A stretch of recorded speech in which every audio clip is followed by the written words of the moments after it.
we start by invoking his presence to be present here, so that he always says that don't ever think that it's you who's talking. It's I am always talking through you. Okay. So I just wanted to. Nityanandam Paramasukadam Kevalam Jnanamurtim Dvandvaditam Gagana Sadrisham Tattvamasyaadhilaksham Ekam Nityam Vimalamachalam Sarvadi Sakshibhutam Bhavatitam Trigunaragitam Sadgurum Tam Namami.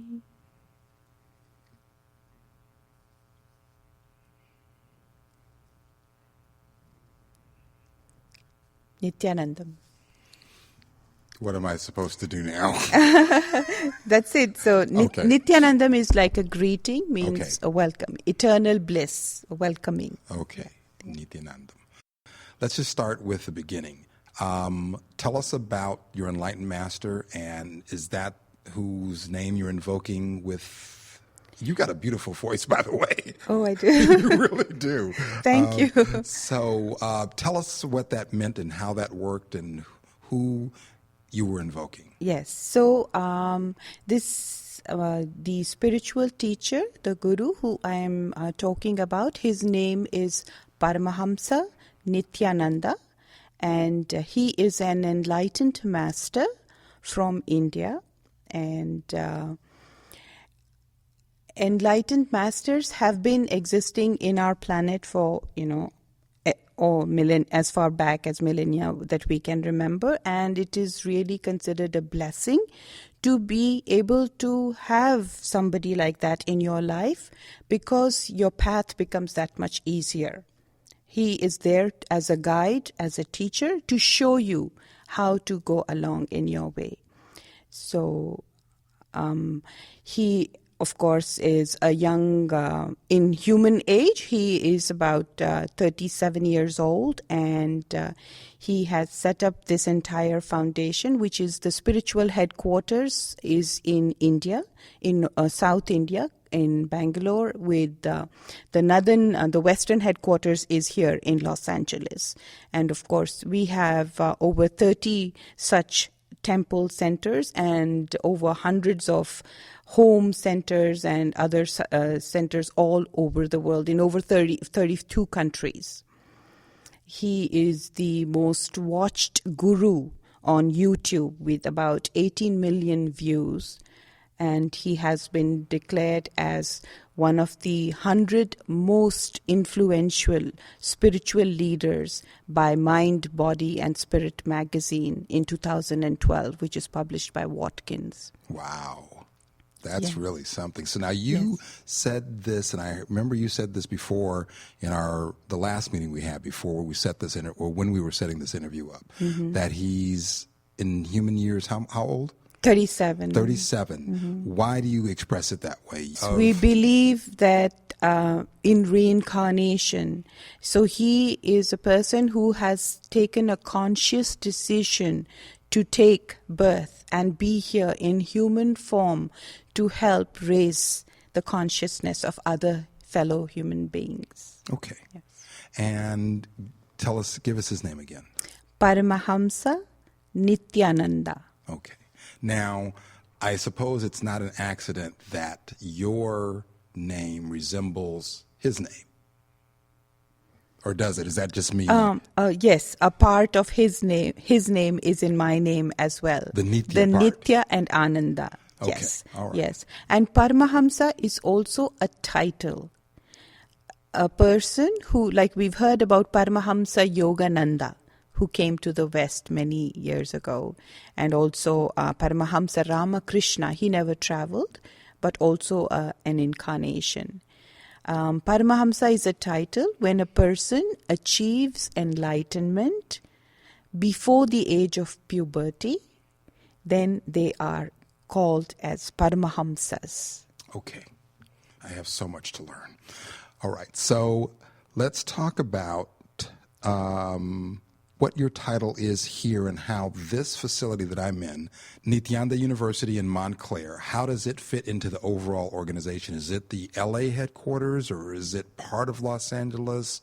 Explain that to us. Yeah, so Los Angeles is the Western headquarters, like I mentioned to you. And over here, we have the Nityanandeshwara Hindu Temple.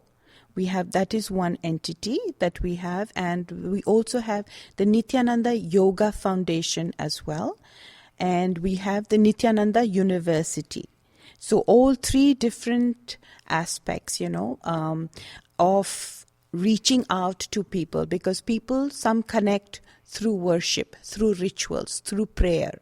Some connect through intellectual knowledge. And for them, the university. Of course, the Nityananda University, as of now, is in the process of being constructed. It is, we are using the teachings of the master and making them into modules as online courses.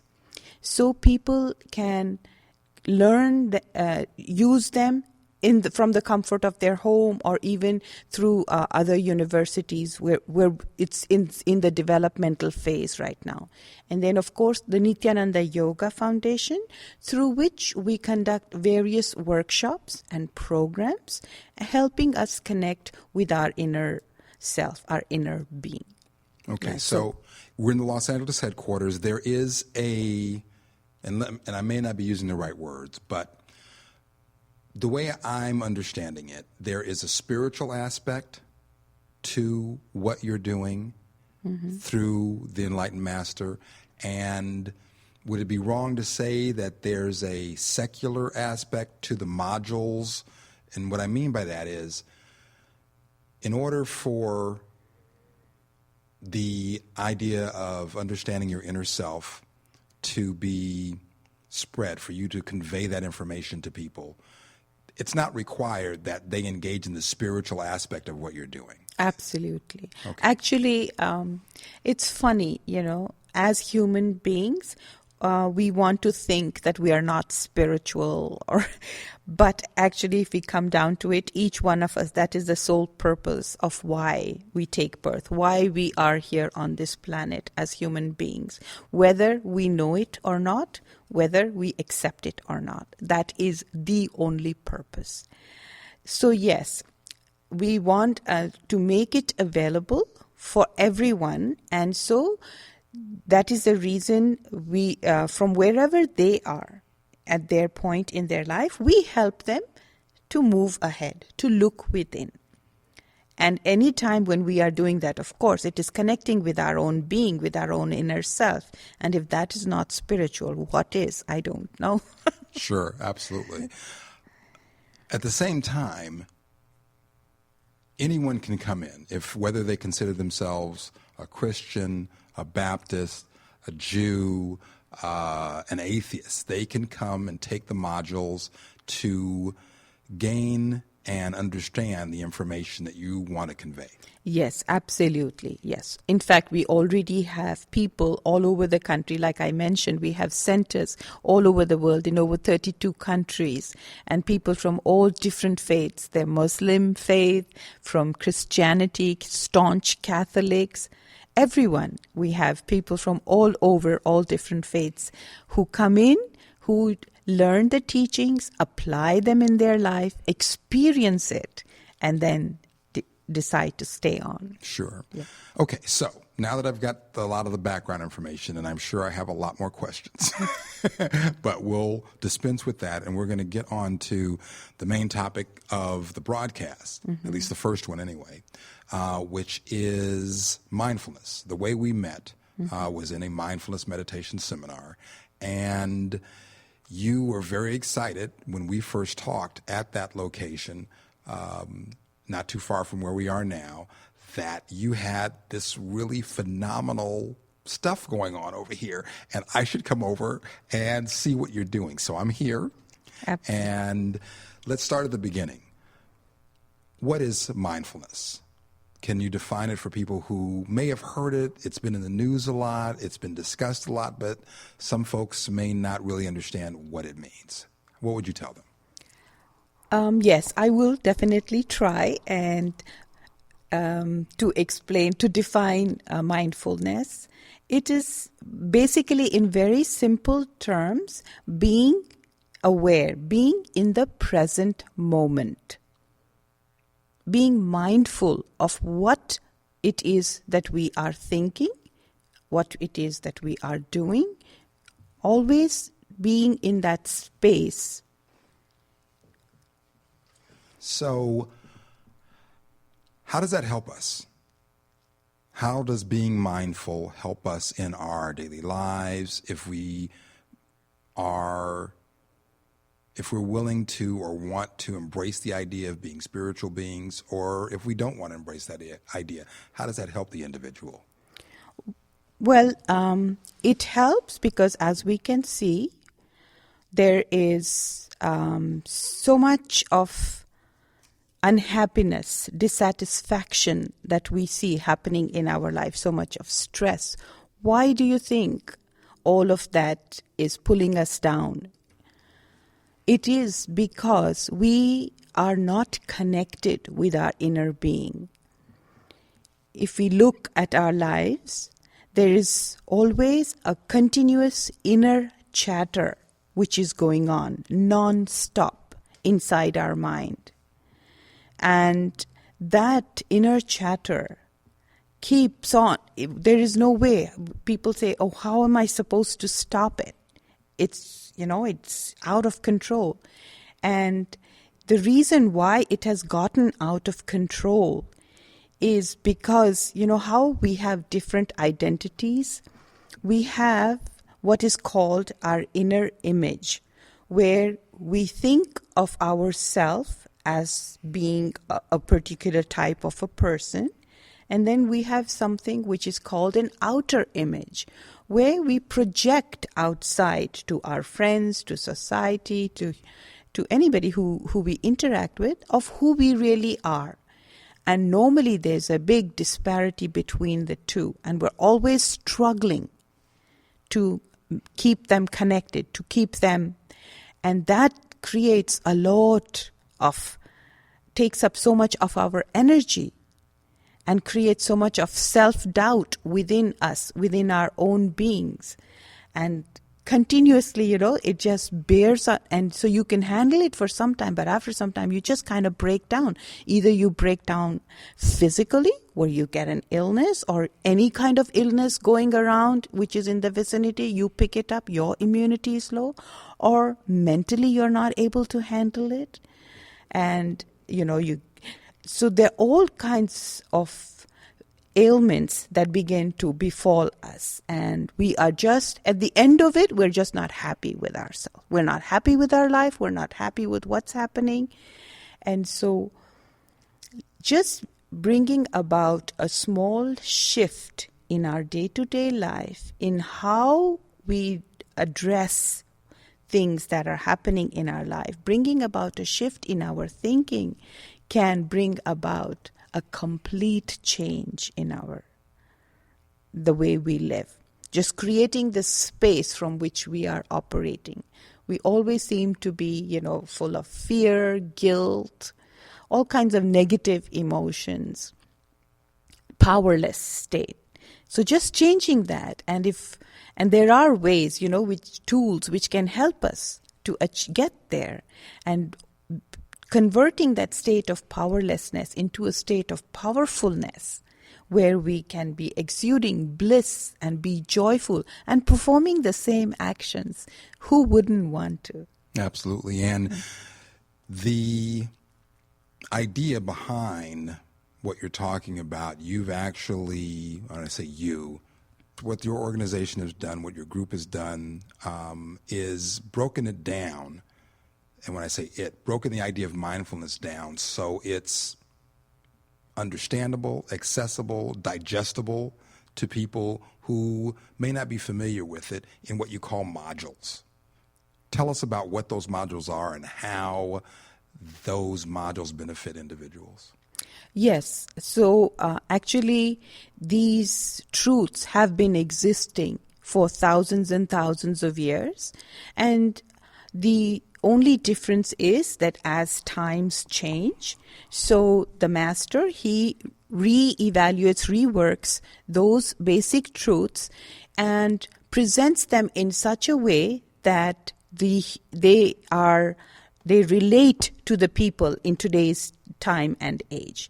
And just by listening to his teachings, by practicing, attending these programs, one can almost immediately see a big transformation taking place in their lives.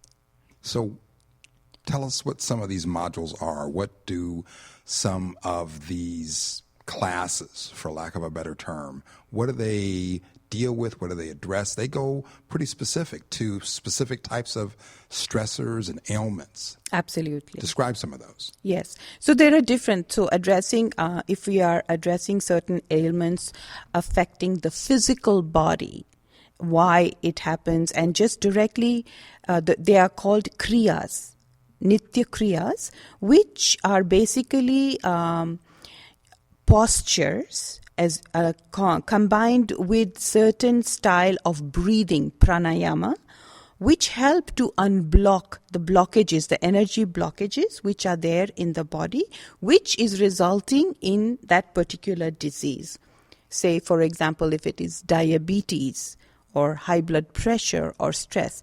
So just by practicing sitting in particular postures and doing the particular style of breathing, you open up the blockages where it is affecting your pancreas from functioning properly, and thus help to release, controlling the sugar level in your blood.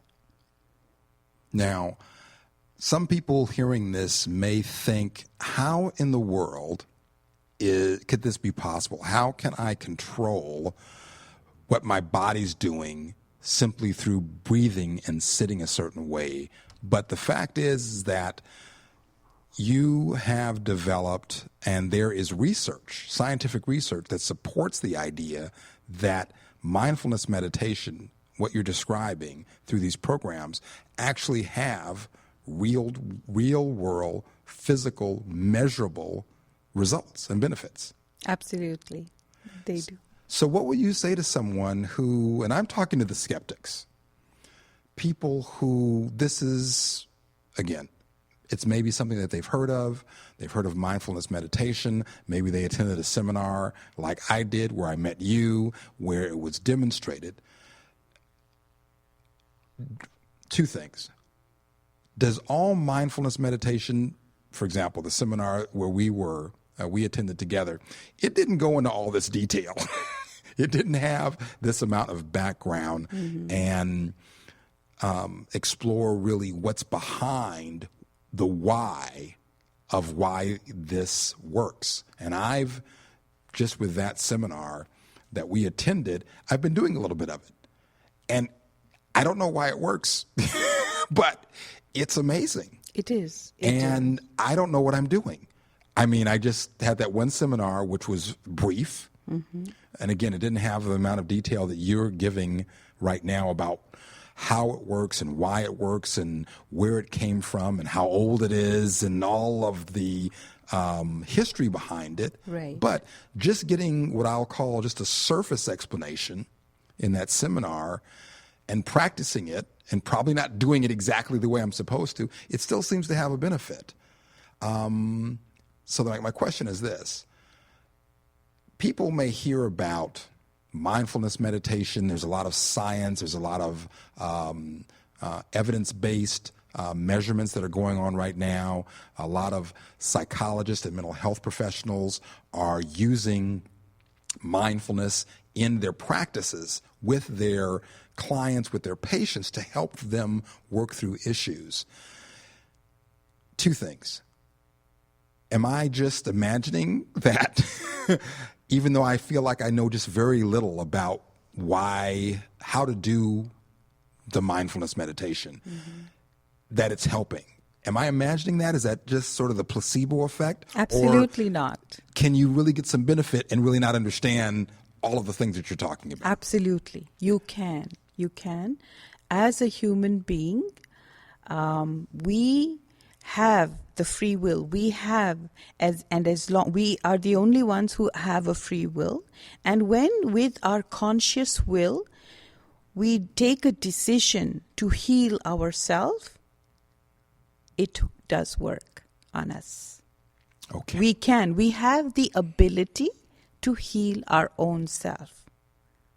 We do not believe it, but we do have that ability.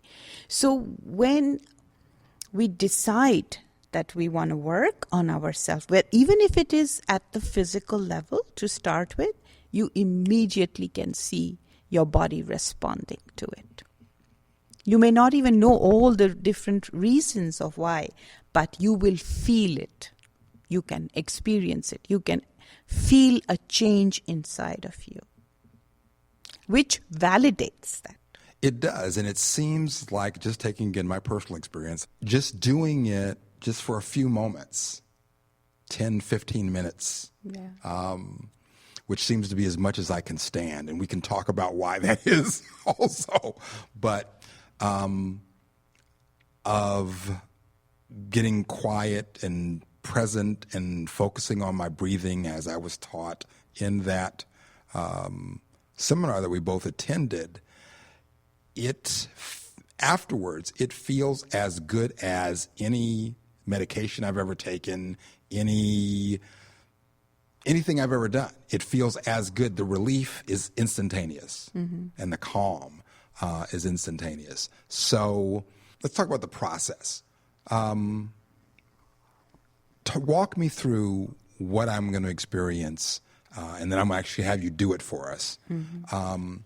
Walk me through what a person will experience when they come into either the LA headquarters or view one of the mindfulness meditations online.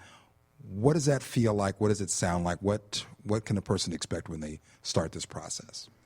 They just even practicing it from wherever they are without even coming here, just doing the meditation will leave them with a feeling of calmness. Connecting, spending that much time connecting with your own inner being, it just will give sort of a release for whatever they have been through during that day. They will just feel a calm, peaceful presence within them. It may not last for very long, but right after the meditation, they will experience that. So, like I was addressing you, I was telling you about the kriyas. That is just one part of it. But there, in life, all of us, we are continuously facing conflicting moments. And addressing those, helping us to come to an understanding, why is it that we are facing? The reason that we continue to face them, like as I shared with you, we continue to carry over incompleteness inside of us. What is incompleteness? Incompleteness is like a hangover, a residue, which is left over from a past memory, an experience, some thoughts that you had, that you went through. And it is not allowing you, it is still there hanging over, and it is not allowing you to live your life spontaneously to the fullest. So it is there in your present moment, not letting you live, and as a result of which it is even affecting your future. You're unable to pull yourself out of it. So these kind of incompleteness, each one of us keeps carrying them within us, and unless we address them, we come to terms with them, we continue to feel this heaviness inside of us. So using these techniques, we help each one how they can look within and find these incompleteness inside of them and help them to complete, to move on. And once we do that, we just unleash so much of bliss and joy from within us, which exists, which is the true nature of our being. That surfaces up. So we're talking about not only having benefits for a physical ailment, diabetes or high blood pressure, which the Kriyas help, or that one of the techniques that would help, but also psychological, better mental health, being able to let go of things that have been traumatic for us, things that we've experienced in the past. Absolutely, because the physical ailments are manifested. They start with the thought process in the mental stage, right? When you have too much of thought processes which have not been addressed, too much of incompletions inside of you, then they begin to manifest as a physical ailment inside of you. All right. Talk to me some more about the components, and then I'm going to have you do the meditation for us. So we've got, and I think I missed one. The Kriyas are what? Nitya Kriyas, they are techniques. Okay. Yeah. And then was there a word for the breathing? Pranayama. Pranayama. I'm going to have to become bilingual now. Okay. Pranayama, that's the breathing. Yes. Okay. That's a Sanskrit name, so, you can just use breathing techniques as well. I want to be fancy. I want to know the real name, so, I want to try to do it. You got it. Okay, so the Kriyas are the techniques. Yes. Pranayama is the word for breathing. Mm-hmm. What other components are there? What other what other names do I need to learn, or should I know, or could I learn about what these parts are? Are there other parts to this process that have names like that? For the techniques, basically it is the yogic postures. Okay. Which is also called in Sanskrit asanas. Yoga asanas. Okay. So and the pranayama. Yes. Okay, so I've got the pranayama, I've got the asanas, and the kriyas.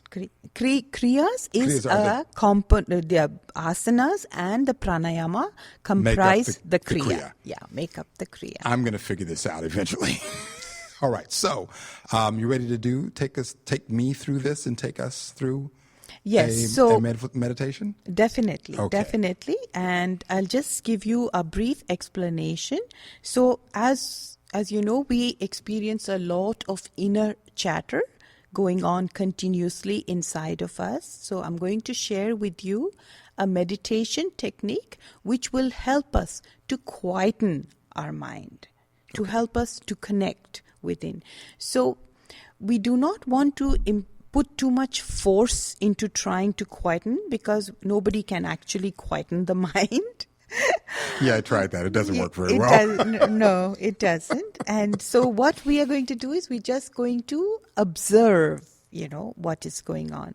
So this meditation has two parts. In the first part, we do what is called a process of diverting our attention from what is the thoughts that we are having to doing a different activity, which helps us in diverting the attention.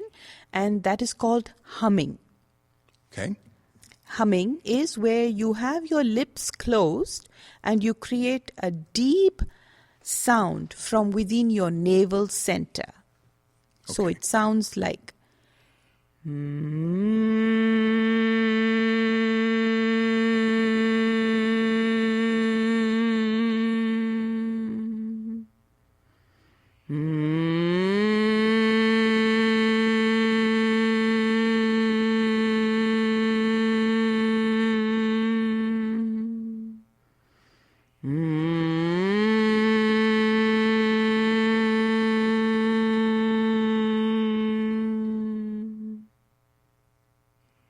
So that is the humming sound that we create from our navel center. That's amazing.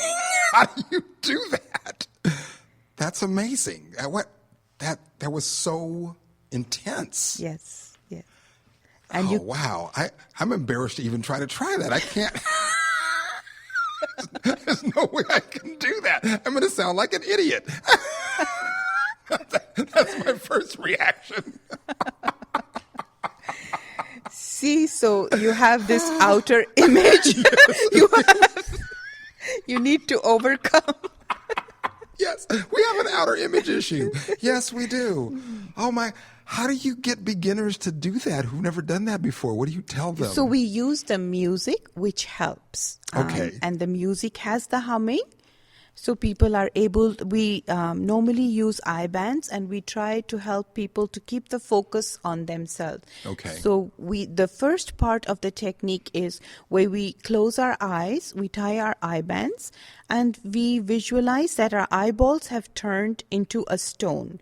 We just do that for 60 seconds to help us to reduce that, bring our focus inside, because otherwise the internal TV is always continuously on. So just to stop that, we do that for 60 seconds, and then we start this humming process. And we do this humming process focusing on just the humming part, as loud as we can, as long, irrespective of what the neighbor is doing, each one working with their own breath. You don't have to worry about, breathing in and breathing out. It just happens automatically. And you just do the humming sound, and we do this for 21 minutes. And at the end of 21 minutes, there is a gong, and there is a shift in the music as well. And the next 10 minutes, we just sit in a very relaxed, blissful state with a smile on our face, our focus on our heart center. This meditation works on our opening up our heart center and just observing. There may be thoughts coming in your mind. They will start coming. So just observing your thoughts. Staying here in the present, in this room, in your body, and just watching your thoughts come and go, not going away with your thoughts. If you find you have gone away, the minute that awareness comes, bring yourself back. And the more you do this meditation, the more number of times you do it, practicing it, you will feel that calmness come. Okay, so this sounds very intimidating. So let me just sort of get my mind around that general idea. So first comes is it 2 minutes? 60 seconds. 60 seconds. 1 minute. So that's how intimidated I am, because now I'm making it more than you even said it was. So 1 minute of just the quiet, just visualizing that your eyeballs have turned into a stone. So the internal eye movement will stop. Okay. And when that stops, your thoughts also stop. Oh boy. Your internal TV stops. Okay. So we do 60 seconds of that, and then that phenomenal sound that you made, I have to try to do that? Yes, you can do it. I think I'm going to pass out. No, you won't. Do you know CPR? I do. Okay, good. Because, so then I do that for 21 minutes, and then the music is going to change, and then as the thoughts come in and out, because I've experienced this with the little bit that I've tried to do on my own, I've found that if I just sort of let them float in and out as opposed to try to clamp down on them and stop them, it seems to work better. Is that what you're talking about? Absolutely. We cannot clamp them down. Okay. No matter, it's like the monkey, you can't. Oh, geez. Yeah. Okay. I'm ready. I'm not confident, but I'm ready. Okay. You're fine. You're not feeling intimidated. Well, yes, of course I'm feeling intimidated. What kind of question is that? This is. Yeah. Oh. You're really good at this, and I don't know what I'm doing. One of the instructions for this meditation is that it should be done on an empty stomach. You should not do it right after having a heavy meal. Okay. You should wait for at least 1 to 2 hours. All right. I'm starving, so I qualify. Great. Better see if there's lunch for you. Oh boy. Okay. So now, do I need to sit in a certain way right now? Yes. So we have to sit. We normally, if we are, those who can sit on the floor. Okay. With their in Padmasana, which is folded legs. I can't do that. And otherwise, you can sit on a chair. Okay. And your head, neck, and spine, that should be in a straight line so Okay. that the energy flow can take place. Yeah. All right, let me get resituated here. So I'm going to stay sitting in the chair. Yes. All right, and sitting up. Mm-hmm. All right, I'm going to draw on my former, when I was a lot thinner, I used to be a dancer, so I know how to sit up straight. Good. She's laughing at me, but that's okay. No, I'm not. I'm laughing with you. Oh, yeah. Okay, so we close okay. our eyes and visualize your eyeballs have turned into stone.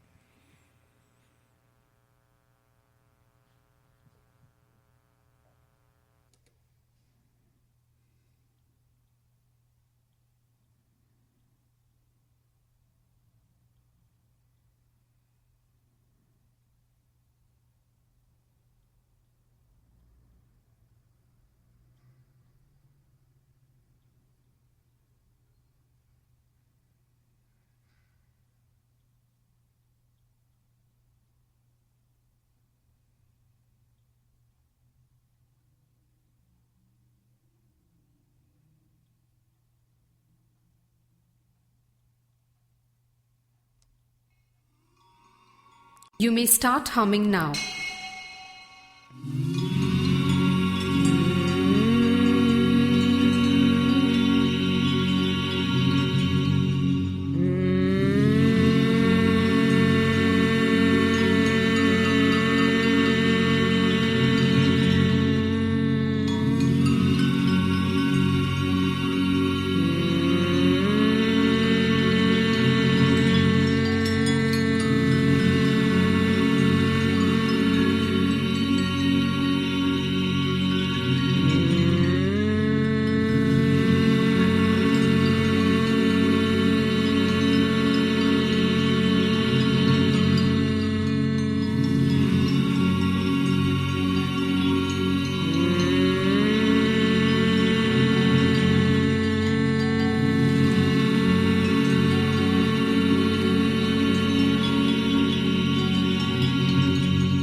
Stop.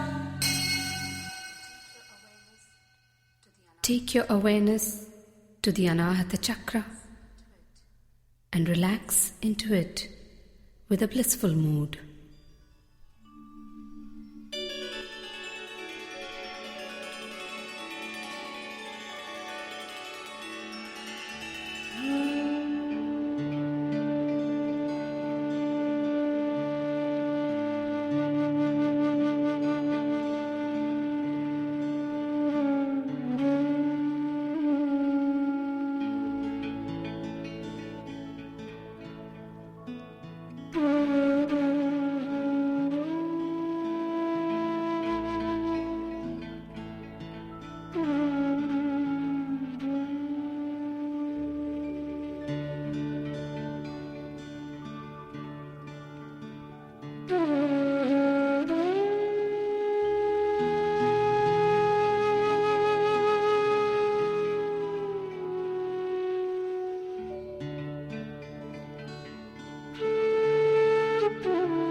Shanti, Shanti.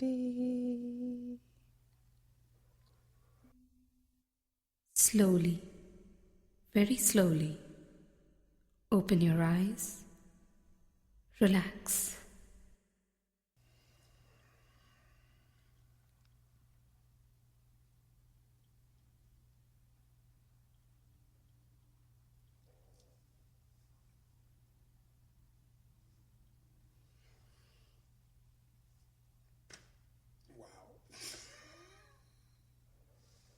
This meditation is from Tibetan Buddhist meditation. That was really something. Very powerful. Wow. I feel like I was gone for like a day and a half or something. That was really something. Oof. And when we do this meditation in a group, the effect of that meditation is multiplied that much. Okay. So each one of us benefits. Okay. So if there are 10 people, so it'll be 10 times more. Wow. I felt like, let's just talk about what happened. That was really something. Thank you. That was really, really intense. I wanted you to, after we finished talking, I wanted something else which I wanted to share, which I did not. I wanted to address. That's fine. You want to do it now? Go, Okay. Or you talk first and then That's okay. So I want to go back and talk about the different parts of that. First of all, was my humming okay? I felt like... It's just a sound that one creates, which comes from the navel center, and there is no right or wrong, James. And it felt like a really intense vibration. Yes, exactly. You will feel that. Yeah, and then after the 21 minutes was over, my body was like buzzing. Yes, because that energy is released, right? That's what it does. It goes into all the energy centers and activates them. Okay. And so all the suppressed energy is released. You can actually feel the energy flowing. It was really something. It was, I was buzzing. It wasn't like a shaking, but I was vibrating. My whole body was just at this low level vibration. It was really, really weird. Yes. I've never felt anything like that before. That was really something. So then after that, what did we do? After that, we just allow that energy to flow. And energy has its own intelligence. Wherever there is a depletion, wherever it needs to go and work, it flows in that direction to correct and balance itself. And also, these seeds, these rudraksh that we wear, these have the capacity to hold energy in them. So when you meditate and you have energy created, it stores in your beads as well. And so whenever your body is going through a low, it balances itself. And that's the reason why most ascetics wear these beads. Now, what did you call ascetics? Yeah. Most people who are on the spiritual path, they'll ascetics. all... Yes. I'm learning so many words. What was I supposed to be after the humming? Then I was supposed to simply be inward? Be present. In a blissful, maintain a smile on your face, a blissful, keeping your focus, your attention on your anahata chakra, which is a Sanskrit word for the heart center. Okay. So just like where your heart is. All right. This opens up your heart. Okay. Heart center. I forgot that part. Yeah. But I was just trying to be and just observing. And just kind of looking, allowing whatever thoughts were there, just watching them come and go. Because that's really what thoughts are. It felt like I was, at the beginning at least, I was watching this really cool light show. I had all these different colors. What is that? Yeah. Do people experience that? Have you heard that before? Yes. It was amazing. Yes. It was like this really cool... psychedelic light. It was. It was. What was that? I was like, I'm just going to sit here and enjoy the light show. That was my thought. And I just was watching it. It was really something. It's just energy flowing inside of you. You didn't warn me about that. everyone has different experiences, and But that's not unusual. It's not unusual, and it's not even. You don't want to over focus it, Okay. because that's not really what you're not doing it for the light show. But it was kind of fun. Yeah, you're doing it because it helps you connect with your inner being, to calm you down, to root you. Okay. To ground you, so to say. All right. Yeah. So that's the basic. And then the light show sort of subsided, and then I just tried. Then my thoughts were kind of going, and I just kind of tried to let them drift in and out, as opposed to, I think I went with one or two of them, but trying to let them drift in and out, and just sort of staying passive about them. That was really something. And I felt like I had, I felt like a lot of time had passed. Yeah. Have you heard that before? Do people feel that way typically? I felt like we've been here like a day. Oh. Is that unusual? Have you ever heard that before? No, not me personally. I have not heard that from anyone mentioning that, or at least I do not recollect it as of now. Yeah, but people have different experiences. Each one of us is different, right? And so the basic idea of any meditation, all meditations are like tools, and the basic idea is to help us center, to bring us within. All right. Yeah, that's the. So this meditation that you led me through was a general meditation? This meditation is, as I mentioned, taken from Tibetan Buddhism. It's a very ancient meditation, very powerful meditation, the humming technique. And it, like I said, it helps on one of the energy centers. We have 7 major energy centers, and we have a workshop based on just those energy centers. And each one, there is a strong emotion connected with each of the energy centers, and how we block that energy center. And then we do this meditation technique to help us unblock it as well. All right. Well, that's all the questions I have. That was really, it was intense. Yes, it is. But it was calm, but it wasn't like a kinetic, stressful intensity, but it was very focused, I guess is the word. Yes. So how did I do? You did very well. You did great. You lasted through it all, which you surprised yourself. I did. I didn't think I was going to. Just thinking about when you described it initially, I didn't think I was going to be able to do it for 21 minutes. Yeah. But then after a while, it's sort of like the humming. You were floating on the humming. Yeah, the humming takes over. You and the humming become one. It does. Yes. And so you just were, it was just the humming. There was no sense of time really anymore. Absolutely. Once we are able to go past the mind, because we have so many social conditionings, and we have these preconceived notions and ideas. And that is really also what I wanted to talk about and elaborate more on. Sure, go ahead. That I spoke about the two. Actually, we have 4 different images. The first image is our inner image of who we really truly think ourselves to be. And the second one is our outer image, which is the image that we use to show to everyone around us of who we really are. The third one is others' image, and that is the image others have about who they think we are, which is also different. And then the last one is the life image of what we think life is to us. What is the meaning of life?